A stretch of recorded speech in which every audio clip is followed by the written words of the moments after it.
Além do espelho, venho apresentar para vocês as trajetórias de 3 famílias negras afro-latino-americanas e as suas vivências por meio da estética, política e da iconologia, das imagens que essas pessoas carregam pelas suas trajetórias de vida.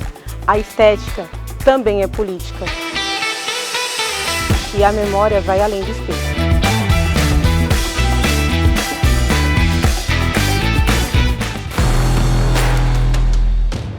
Eu me sinto mais mulher, mais empoderada hoje do que eu era na adolescência, de repente 20 quilos mais magra.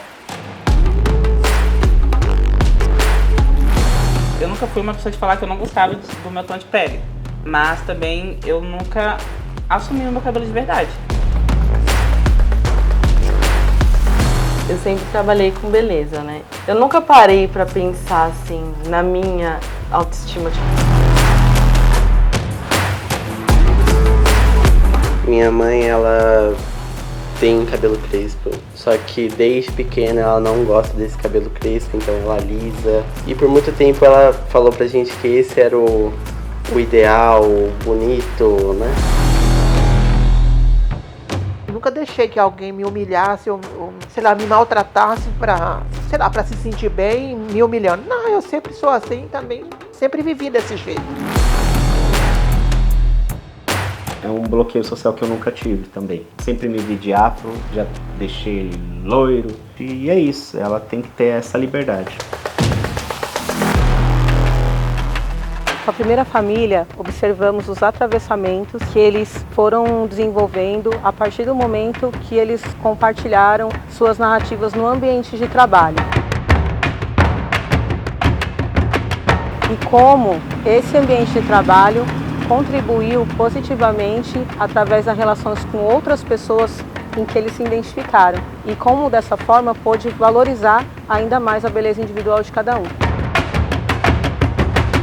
Eu me chamo Kleber Sá Nascimento, tenho 19 anos. Eu fui o primeiro a concluir o ensino médio e dei entrada na minha vida acadêmica. Na minha família, ninguém concluiu o ensino médio até agora, né? Olá, sou Kaique, tenho 20 anos e estou cursando comunicação e marketing. A nossa história, nossa trajetória começou mesmo em novembro de 2023.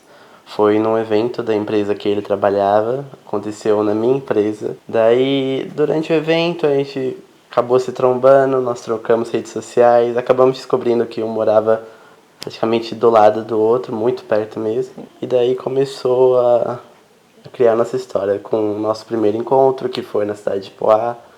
Foi em um barzinho, começou no ponto de ônibus, né? Mas depois foi num barzinho. E depois disso a gente já decidiu que era algo certo, pensamos em já morar juntos. Sobre a representatividade, na minha família não tinha, mas eu tive no meu trabalho, porque são pessoas que estudaram, foram pessoas que me motivaram a estudar e pessoas que me motivaram a manter a minha personalidade, a minha aparência.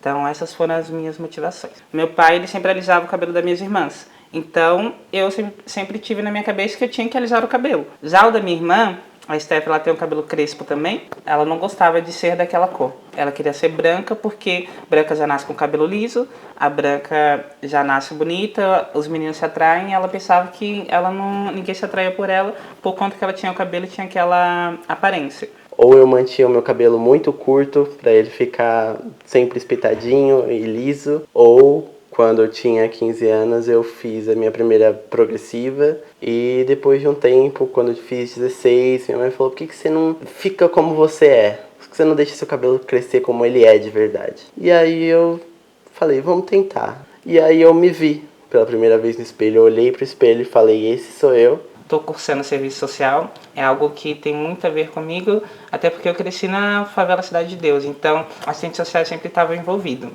Foi onde eu comecei a me interessar pelo serviço, aí eu entrei na ONG onde eu trabalho atualmente e foi onde eu vi o que estava acontecendo, sabe, com as crianças que moram na mesma favela que eu cresci. Poucas pessoas tiveram acesso ao ensino superior, só eu e meu tio. Nós sempre tivemos uma vida financeiramente difícil, faltou comida, já teve vários problemas. Eu tenho orgulho de dizer que estou conseguindo estabelecer minha vida financeira melhor. Entrei na faculdade, comecei comunicação e marketing. Eu reprovei 2 anos na escola por conta que eu não ia para a escola porque eu tinha que trabalhar. Ia para a cidade de São Mateus vender bala, não tinha horário para voltar. Eu voltava quando acabava as balas. Trabalhei 3 anos na feira também, na barraca de banana aqui no Camel. Também já pedi em casas porque não tinha alimento. A minha infância foi isso, foi trabalhar, pedir alimento, sempre depender da caridade dos outros, né? Eu sempre fui impedido de trabalhar pelos meus pais, eles nunca quiseram que eu trabalhasse. Até com os meus 18 anos foi meio que uma luta para conseguir entrar no serviço. Eu gosto muito de olhar para mim anos atrás para ver o quanto eu evoluí. Uma das histórias mais marcantes que eu tenho foi quando eu consegui vender 80 ou 90 reais, que deu com as caixinhas tudo. Eu cheguei em casa, o gás tinha acabado. Aí meu pai não tinha dinheiro para comprar gás. Então eu peguei o dinheiro da bolsinha e dei para ele comprar o gás. Aí para mim aquilo foi algo mais marcante na minha vida, porque eu fiquei, eu comprei o gás da minha casa. Acho que o meu relato marcante é que no meu primeiro salário, eu lembro que eu cheguei em casa, as coisas estavam apertadas. E o principal era a conta de luz, que estava vindo muito caro. Falei, não, mãe, pode deixar comigo que essa eu pago. Foi o momento que eu me senti realizado por poder ajudar. Outra coisa marcante que eu tenho na minha infância é de eu e do meu pai construindo a nossa casa. Não era literalmente uma casa, mas era o nosso barraquinho, que pra mim era a coisa mais linda do mundo. A primeira vez que eu sofri racismo dentro da sala de aula foi porque a professora falou assim: você mora na favela, você não vai aprender. O seu destino é lá.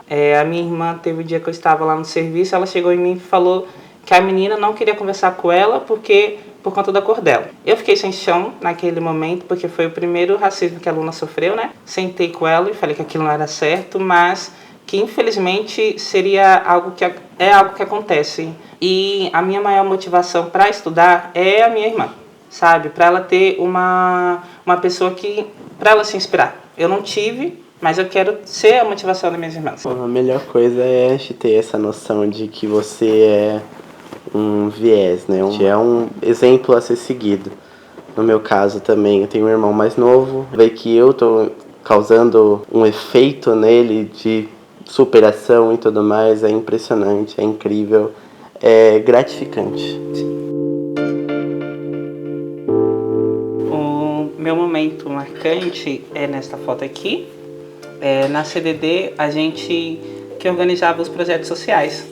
Todo Dia das Crianças, ela organizava um processo de apadrinhamento, onde vinha pessoas de fora e davam presente pra gente. Eu ganhei uma bola e um conjunto de roupa. Aí eu não sabia se aquela roupa era de marca, mas a minha mãe sabia que era de marca. E eu fiquei muito feliz por ela ter falado pra mim que aquela roupa era de marca. Aí eu ficava falando, eu tenho uma roupa de marca. E eu lembro que até pra eu me desprender daquela roupa foi muito difícil. Nós temos vários momentos tristes, né? Mas também temos muitos momentos felizes. Eu tenho essa foto aqui, minha com meu irmão. A gente tá na praia do Guarujá, dessa vez. E foi um momento que eu me senti genuinamente feliz. Ele tinha 2 aninhos só, ele era a razão do meu viver. É um momento assim, meu, que eu falo, cara, eu fui feliz, eu ainda sou assim. Com a segunda família, observamos a força e a potência da mulher negra, como uma trajetória comum entre as mães brasileiras, que vêm muitas vezes do norte e do nordeste do país e criam seus filhos sozinhos. Eu sou a Terezinha, baiana, moro em São Paulo há uns 50 anos e em Poá uns 25, 26 anos. Oi, eu sou Patrícia, tenho 39 anos, sou de São Paulo, capital paulistana, moro em Poá não sei quanto tempo, sou casada, não tenho filhos, tenho um cachorro, de CRD, vira-lata, Lúcio, e é isso. Faz alguns anos que eu cheguei aqui, vim sozinha da minha família, como a maioria dos nordestinos que vêm, trabalham em casas de família e vai procurando estudos, e aí a sua vida vai mudando e você acaba trazendo os familiares. Saí de casa de família e fui trabalhar em fábrica. Aos 21 me casei e aos 23 eu tive ela, engravidei dela. Eu lembro muito bem quando meu pai foi embora, eu entendi a representatividade e o poder da minha mãe enquanto lar. Então na escola, quando eu via a palavra pai, era tudo que minha mãe era pra mim. Quando eu me casei, não tinha outra pessoa que eu quisesse no meu lugar me levando pro altar que não fosse a minha mãe. Foi lutando, trabalhando e correndo atrás das coisas para conseguir conquistar o meu teto, a minha moradia própria. A gente morou de aluguel há muito tempo nessa vida e era dividindo o mesmo quarto, era casa de um cômodo, às vezes, que o guarda-roupa dividia entre cozinha e banheiro. A minha mãe trabalhou muito ali para conseguir ali um pedacinho de terreno, onde a gente construiu nossa primeira casa própria. A mãe, ela veio para São Paulo, acho que com a quarta série. Eu tinha a segunda série. Ela voltou a estudar, ela terminou o fundamental, ela fez ensino médio do EJA, também hoje ela tem ensino médio completo. Ela pinta, ela faz crochê, os quadros são todos ela que pintou. Então minha mãe é uma mulher inteligentíssima, eu acho que assim, e ela nunca se limitou pelas condições que ela viveu. Me faz bem. Eu nunca precisei assim, de me espelhar em alguém para ter minha autoestima. Eu sempre gostei de mim do jeito que eu sou.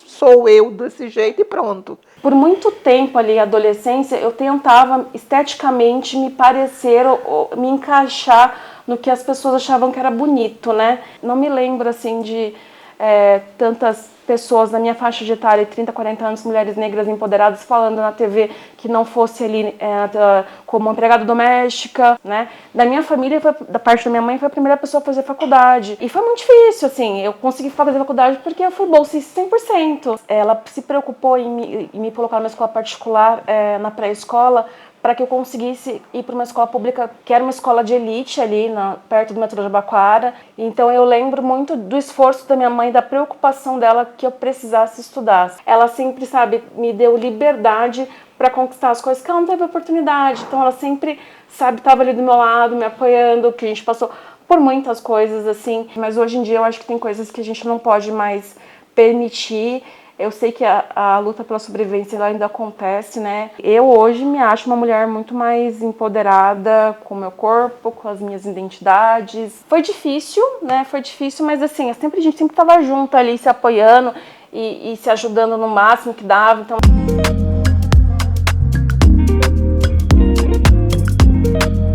Eu acho que é essa a nossa história até aqui, né? Sim, sim.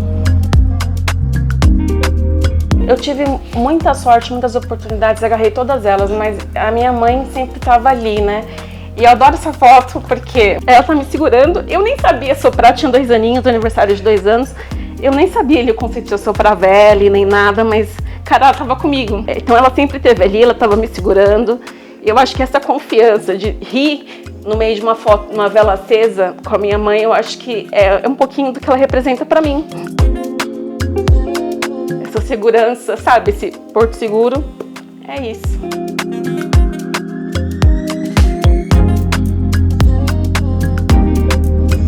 A miscigenação é algo muito natural na América Latina. E a terceira família vai contar pra gente a sua trajetória, seus atravessamentos e as suas dinâmicas do dia a dia. Meu nome é Rafael, eu tenho 41 anos, eu moro em Poá. Eu acho que 30 anos que eu moro em Poá. Eu sou a Karen, tenho 32, sou de Suzano, mas sempre trabalhei por Poá. E agora já moro em Poá tem 9 anos. 9 anos. E essa é a Marila. E a Marilinha, ela nasceu em Ferraz, mas como a gente é de Poá, ela é de Poá. E ela tem 4 aninhos. Eu já tinha em minha mente que a minha filha, ela ia ter o cabelo cacheado, porque se o meu é cacheado e o dele é afro, ela ia nascer nesse meio.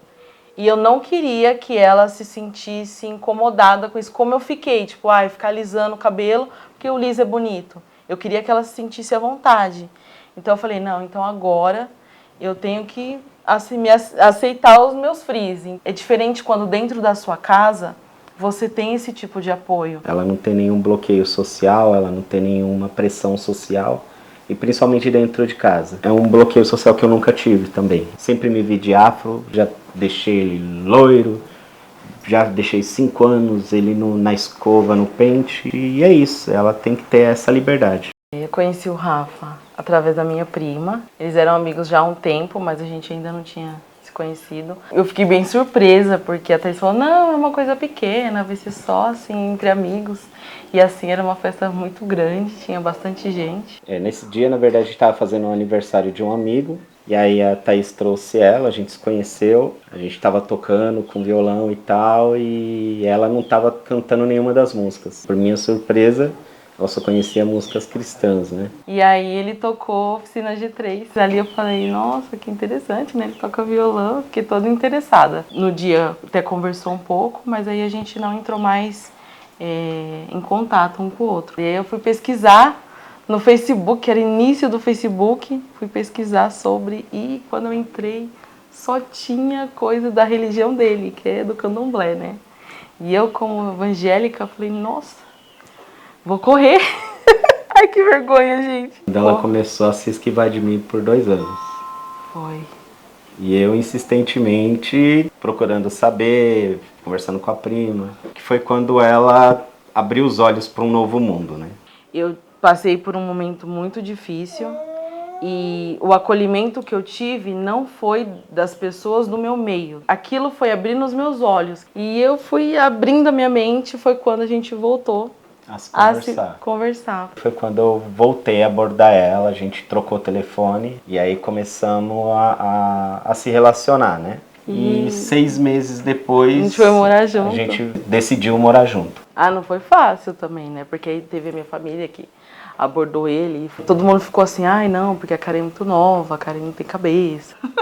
Vai contrariar todos. A gente tá aí há 9 anos. 10, né? Aí a gente noivou, criamos a expectativa do paradigma católico social de, olha, vamos fazer uma cerimônia, um casamento. Houve tanta ressalva que a gente decidiu não optar por essa parte. Aí a gente desistiu de fazer cerimônia. Vamos ficar junto, vamos ver o que vai ser daqui pra frente e vamos construir uma trajetória. Sempre quis ser pai, eu decidi que queria ter uma família. Desde um mês de namoro, ele, eu queria ser pai. Eu falei, como assim?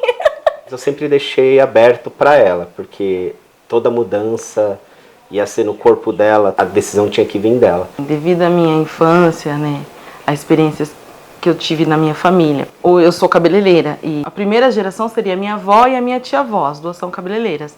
Aí elas passaram a profissão para a segunda e a terceira geração parou em mim. E aí devido a essa família, né, trabalha desde cedo, os casamentos não era tão estável, né, porque trabalha demais, não tem tempo para os filhos. Então eu não queria repetir de novo. Então a minha resistência maior era essa. Mas aí, para minha surpresa, né, o Rafael, ele acho que o conflito maior do casal foi que, devido eu vir de uma família assim, de mulheres que são à frente, eu sabia que eu tinha que ir trabalhar, fazer o meu e tinha que comprar minhas coisas, comprar as coisas de casa.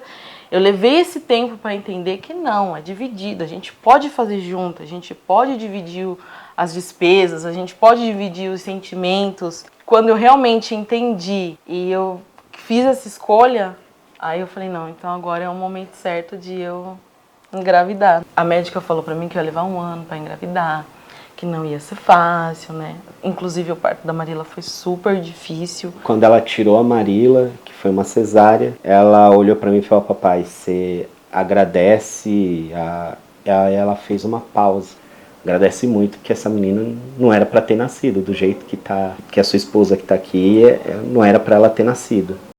A nossa ideia era ter uma empresa junto e em casa, para que a gente pudesse ser presente na vida dela o quanto faltou, o quanto foi ausente os nossos pais na nossa vida. Foi quando a gente iniciou, né? Em 2018 a gente iniciou a empresa de personalizado. A gente queria uma estabilidade, porque eu tinha que desacelerar os meus dias, porque a corrida, o dia a dia do salão é muito corrido. A nossa empresa tem crescido muito, a gente teve que se renovar na pandemia. Tudo girava em torno de festa, e aí não tinha mais festa, então a gente mudou o foco, né? Se renovou. E foi bom. E aí agora, o legal é que ela também ajuda, né? Ela quer estar perto, ela quer participar, ela quer pôr a mão, ela quer ajudar a confeccionar. A gente ensina tudo para ela e para ela, para quando chegar o momento, né, ela saber o que ela saber o que quiser,